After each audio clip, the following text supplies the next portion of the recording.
Okay, welcome back to our lesson. This is part 2. So we ended up in discussing about the important aspects that should be considered in animal breeding.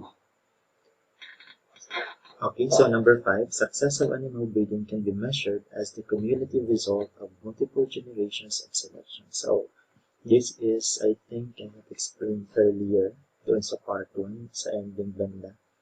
And sabi din dito, breeding decisions are made in the future or made with the future in mind.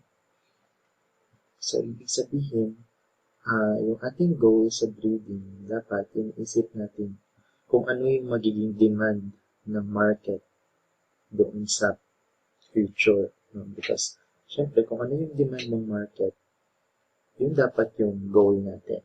Like, halimbawa, if the market demand for milk is with higher butterfat content, then mas mainam na as a farmer or as a breeder, yung goal mo is tumaas yung butterfat content ng milk ng iyong mga baka.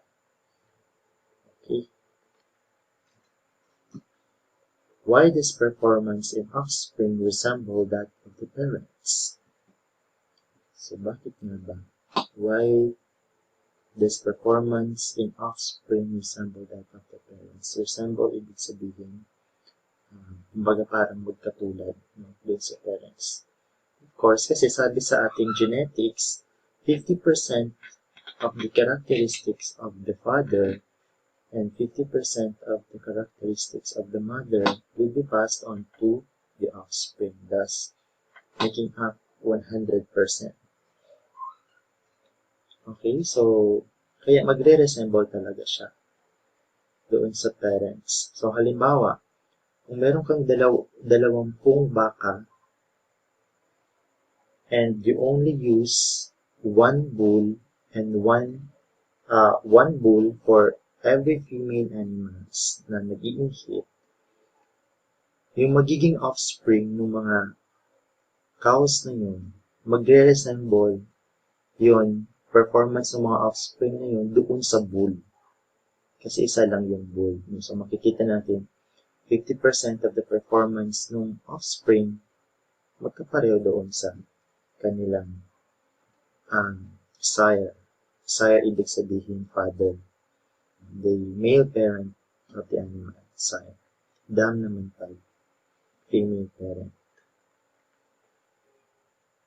Animal breeding relates to intentional selection. So, naka-highlight dito yung intentional selection by humans based on animal performance in a certain environment for predefined and heritable traits.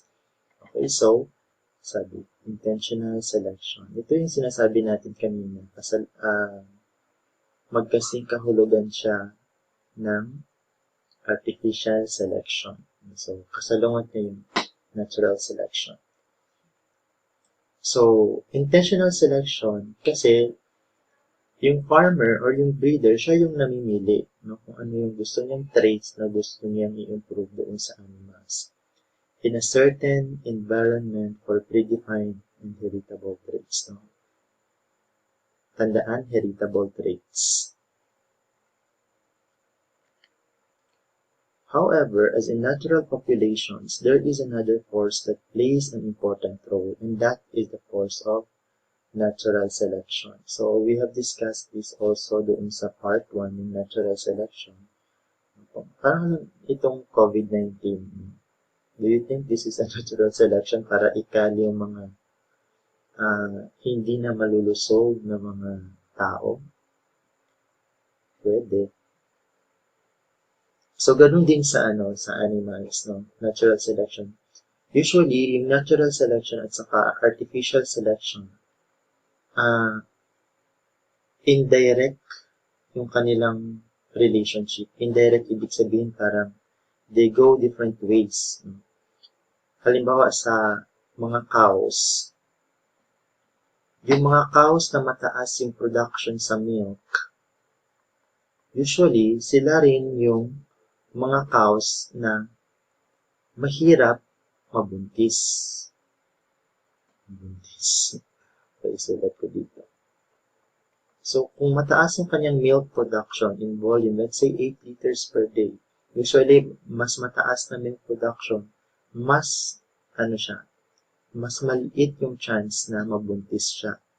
Eh, sa cows pa naman, kapag hindi siya mabuntis, hindi siya magkakaroon ng milk, hindi siya makaproduce ng milk, kasi dapat mabuntis muna siya. So, bakit ganun?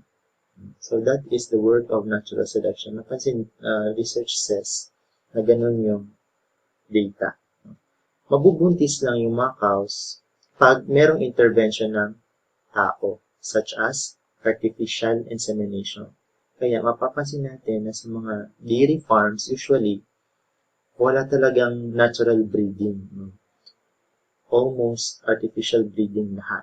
Ibig sabihin, through artificial insemination. Kasi nga, kapag natural breeding, medyo hindi masyadong maganda yung kinakalabasan. Okay, so this is another topic, domestication and animal breeding. So, kumbaga parang history ito. Ano ba yung domestication? So, we have defined domestication since ANSI 1, since ANSI 2. So, ibig sabihin parang wala na tayo masyadong problema dito. And animal breeding, na-define natin kanina. Okay, so, the first animal species to be domesticated is the dog.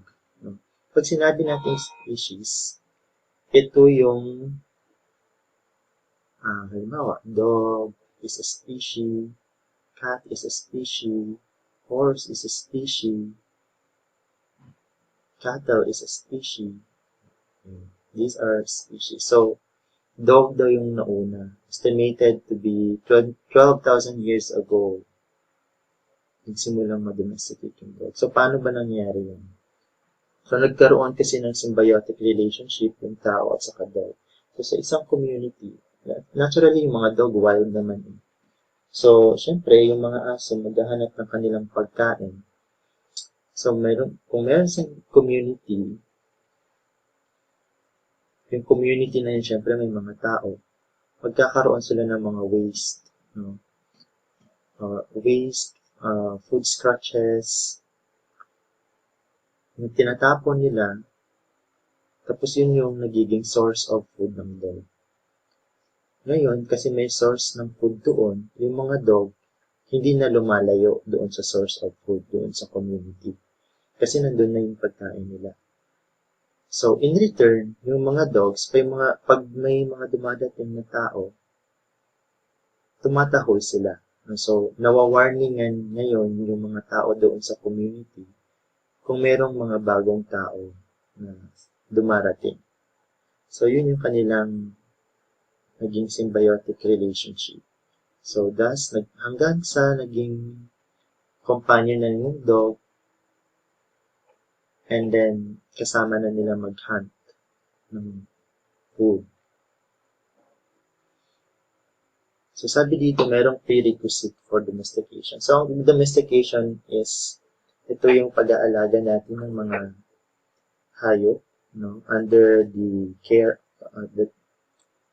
taking care of animals, domestication. So, kapag hindi mo siya ma-domesticate, ibig sabihin, wild pa rin yung animal yun. So, para ma-domesticate yung animals, merong prerequisites. Parang subject lang. Prerequisite. So, number 1 dito, the animals should be able to adapt to the type of feed they are offered by humans. So, syempre, importante yung food talaga or feed sa animals. So, kung ano yung ibibigay na pagkain ng tao doon sa hayop, that animal should be able to adapt to that feed in order to survive. Otherwise, kung hindi nila gusto yung feed, hindi sila maka-adapt, mamamatay sila.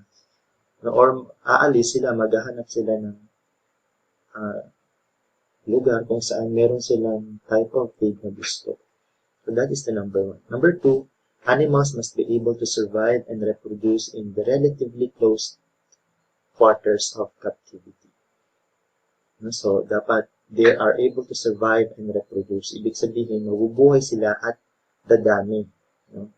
in a relatively closed quarters of captivity. So, ibig sabihin, nakakulong. Closed quarters of captivity. So, may mga hayop kasi na hindi madaling ikulong. Like the tiger, yung mga territorial na mga hayop na kailangan ng malawak na lugar. So, mahirap silang i-domesticate actually. So, isa yun sa mga prerequisite. Number 3, animals need to be naturally calm. So, they should be calmed down, naturally calm. So, halimbawa dito, halimbawa yung zebra. So, zebra actually is, pwede naman siyang, pwede siyang makapture, pwede siyang pakainin, but they're actually nervous, no? Hindi sila masakyan ng mga tao, hindi katulad sa kabayo. No? So, that is why, hindi sila madomesticate ng basta-basta. Number 4, animals need to be willing to recognize humans as their superior, which means they must have a flexible social hierarchy. So, dapat i-recognize nila na ano yung tao, mas superior. Like, halimbawa, kung meron kayong dogs sa inyong bahay, nire-recognize ng mga aso na yun, kayo yung superior, hindi sila. Pero kung takot kayo sa dogs, ibig sabihin, yung dog yung superior. Ibig sabihin, kayo yung dinomesticate ng dog. Okay, so, in order for an animal to be domesticated, dapat ma-meet niya yung mga requirements na ito. And usually, kapag meron siyang hindi na-meet na requirements sa isa o dalawa dito, mahirap siyang i-domesticate. Okay, si Sir Robert Bakewell. Si Sir Robert Bakewell, founder of animal breeding, siya yung unang nag-record ng performance ng animals. Known din si Robert Bakewell doon sa katagang breed best to the best.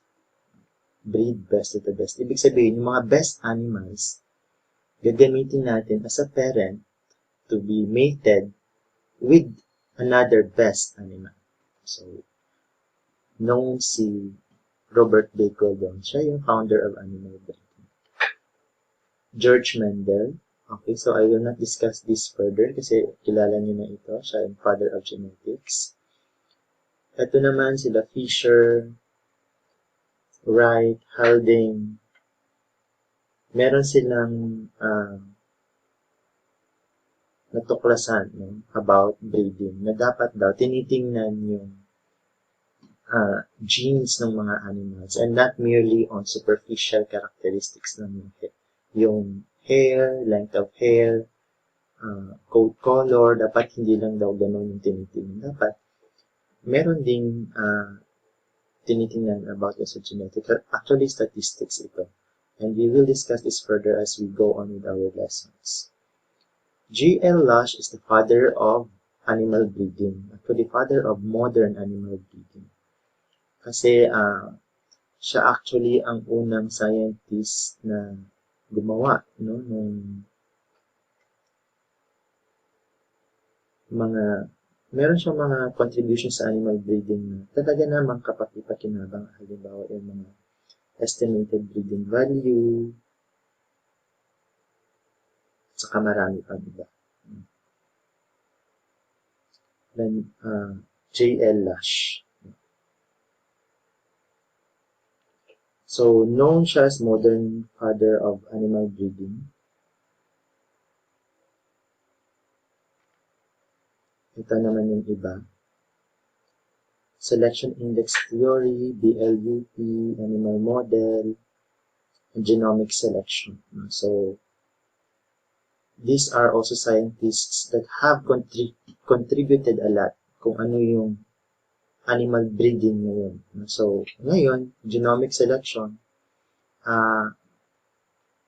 ginascan na yung DNA para makita kung ano yung characteristics ng animals.